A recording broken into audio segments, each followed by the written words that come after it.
Hey guys, स्वागत है आप सभी का व्याख्यात कॉम्पिटिशन्स में। मैं मनीष पवार और आप मेरे साथ पढ़ रहे थे बायोलॉजी। तो जैसे कि हमने कल प्लांट किंगडम के बारे में जाना था, जैसे मैंने आपको एग्जांपल दिए थे मूवी और कहानी के, कि कहानी बताऊंगा, आप मूवी का नाम बताओ।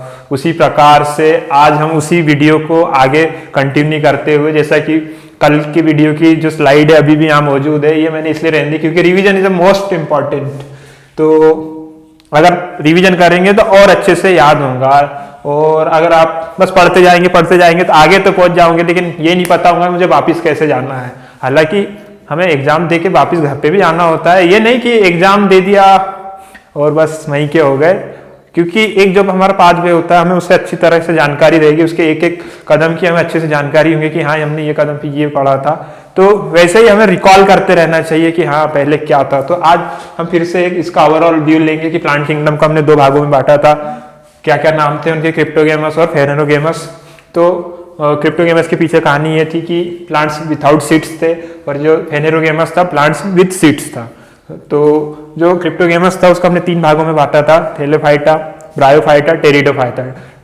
ये जो तीन भागों में बांटा था उसमें था थैलोफाइटा। थैलोफाइटा एक प्रकार से थैलस बनाता था, और उसका एक मैंने बहुत ही अच्छा आपको एग्जांपल दिया था सवाल, और जो अधिकतर एग्जाम में वही पूछा जाता है। और एग्जांपल जो सवाल है उसका एक रीजन दे दिया जाएगा पर्टिकुलर कि इसे प्लांट किंगडम में रखने का क्या उद्देश्य था। तो आपको सिंपल से ये बता देना है कि इसमें जो वर्णक है जो उसे हरा रखते हैं, और इसमें हरित लवक पाया जाता है जिससे स्वपोषी हो जाता है, यानी अपना भोजन स्वयं बनाता है।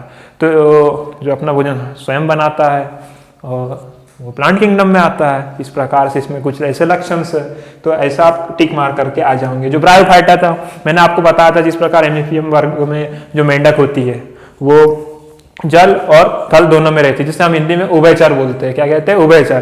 कि भाई ये तो पानी में जाती है फिर वापिस आ जाती है। उसी प्रकार से कुछ प्लांट्स ऐसे होते हैं, अगर उनके बीज आप अगर पानी में भी फेंकोगे तो ग्रो अप कर जाते हैं, और पानी में बाहर अगर जमीन पर भी है तो वो ग्रो अप कर जाते हैं। तो उसी का जो प्रजाति है उसे हमने ब्रायोफाइटा में रखा है। और उसके एग्जाम्पल दोस्तों, उसके एग्जाम्पल है लिवरवर्ट्स और मासेज। उसी प्रकार से मैं आपको एक होमवर्क भी दूंगा कि थैलोफाइटा जो मैंने आपको कल अच्छे से समझाया था, आपने ऐसे कौन कौन से प्लांट देखे हैं वो आप कमेंट करके बता सकते हैं। हालांकि जो अब अगला हमारा जो आ रहा है ये और भी विकसित तंत्र है दोस्तों।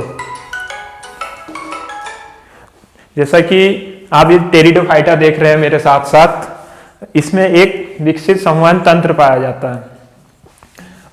बाकी सब में आपने प्रीवियस जो मैंने आपको कल भी वीडियो में बताया था कि इनमें एक विकसित तंत्र नहीं पाया जाता है।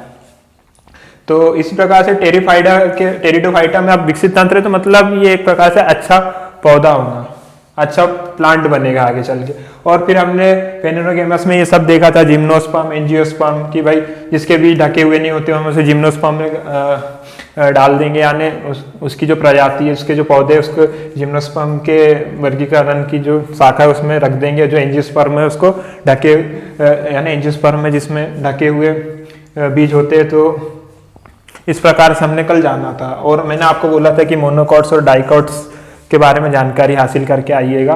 तो जैसा कि मैंने भी और भी अच्छे ध्यान से देखा कि मोनोकॉट्स और डाइकॉट्स को मैं आपको और किस प्रकार से समझा सकता हूँ। तो दोस्तों इसको जानने के लिए हालांकि लेक्चर अब तो ये तो हमने एंजियोस्पर्म और जिम्नोस्पर्म तक कल पढ़ा ही था, लेक्चर तो अब स्टार्ट होता है कि भाई जो एंजियोस्पर्म है, जो ढके हुए जो बीज है वो भी दो भागों में डिवाइड है दोस्तों, मोनोकॉट्स और डाइकॉट्स। अब यहाँ पे बात आती है कि इनमें क्या खासियत है। भाई डाइकॉट्स बोले तो द्विबीजपात्री, हिंदी वाले के लिए। अगर आप नोट्स नहीं बना रहे होंगे तो बस मेरा लेक्चर देखिए और उसको दोहराते रहिए तो भी आपको याद हो जाएगा। और एक है मोनोकॉट्स, मतलब एक बीजपात्री। मतलब कि अब मैंने जब हिंदी में लिख दिया है एक और दुई, तो आप में से बहुत से लोग जो शब्दों के अर्थ को, जैसे मैंने आपको बताया था कि बायोलॉजी, बायो मतलब जे और लॉजी मतलब अध्ययन, उसी प्रकार से द्विबीजपात्री और एक बीजपात्री में मीनिंग सा निकालने लगेगा, जो बिल्कुल एक सही अप्रोच लगाने की कोशिश करते हैं। तो ये एक बहुत ही अच्छा तरीका है। तो दोस्तों मैं आपको बता दूं, एक बीजपात्री मतलब अगर हम किसी भी पौधे के जो बीज है उसको हम काटेंगे, अगर वो आसानी से दो भागों में विभक्त हो जाए या फिर उसके दो पत्र बन जाए तो वो द्विबीजपात्री में आएगा। एक बीजपात्री मतलब उसे काटने पर एक प्रकार से उसका एक मीनिंगफुल पार्ट नहीं निकल रहा है कि इंपॉर्टेंट पार्ट नहीं निकल रहा, तो एक बीजपात्री में आ जाएगा। तो एक बीजपात्री के आपको बहुत से एग्जाम्पल मिलेंगे। मतलब आपने जो चावल का दाना देखा होगा उसको हम अगर काटे तो नहीं आएगा। अगर अब वहीं हम जो चना है उसको हम अगर बीच में से काटे तो कट जाएगा, लेकिन चावल को आप काटोगे तो कोई काम का ही नहीं रहेगा, शायद आटा बन जाए। गेहूं का भी ऐसा ही हाल है। तो चने को हम द्विबीजपात्री में रखेंगे। उसी के बाद हम हमारा जो मैंगो है जिसको हम बहुत ही प्रकार से खाते हैं, कई जूस बना के पी लेते हैं, तो वो द्विबीजपात्री में आएगा। तो दोस्तों इस प्रकार से कल हमने प्लांट किंगडम के बारे में जाना था। अब हमने जो डिवीजन किया था शैवाल का, हम आज शैवाल के बारे में जानेंगे कि भाई शैवाल जो हमने थैलोफाइटा था उसमें रखा था उसके बारे में जानेंगे। तो जो शैवाल है उसको तो सबसे पहले मैंने आपको कल ही बता दिया था और आज भी रिवीजन में बताया कि इसको उसके पीछे रखने का क्या रीजन है। तो सबसे पहले इसमें क्लोरोफिल पाया जाता है जिससे अपना भोजन है स्वयं बनाते हैं, उसको बोलते हैं क्लोरोफिल। और दूसरी बात यह है एक्वेटिक, मतलब ये पानी में भी उग सकता है। अगर अब ये किस प्रकार के पानी में उग सकता है, मरीन बोले तो समुद्र यानी खारे जल में भी उग सकता है, और समुद्री जल तो हो गया, फ्रेश वाटर में भी ये उग सकता है। तो उसके बाद इनमें अगर रिप्रोडक्शन की बात की जाए तो अगर इन्वायरमेंट सही है, मतलब इनके फेवरेबल कंडीशन में है, तो इसमें असेक्सुअल रिप्रोडक्शन भी पाया जाता है। और जैसे कि अभी हमारे लेक्चर कंटिन्यू हो रहे हैं, मैं आपको एक पर्टिकुलर एक स्मॉल वीडियो बनाकर जो जनन की जो विधियाँ है, सेक्सुअल, असेक्सुअल, बाइसेक्सुअल, ये इन सब के बारे में डिटेल में बता दूंगा, तो आपको और भी आसानी हो जाएगी इनके अध्ययन करने में। तो दोस्तों जो अपना शैवाल है इसकी कंडीशन के हिसाब से इसमें असेक्सुअल रिप्रोडक्शन भी पाया जाता है और सेक्सुअल रिप्रोडक्शन भी पाया जाता है। तो जिसका हम यानी दोस्तों अभी तक रिवीजन करते आ रहे थे शैवाल, तो आपने जान लिया कि इसमें क्लोरोफिल पाया जाता है तो इसमें स्वपोषण होता है। दूसरी बात ये एक्वेटिक है। तीसरी बात इसमें जनन की दोनों विधियां पाई जाती है, सेक्सुअल और असेक्सुअल, मतलब इसके फेवरेबल कंडीशन के हिसाब से।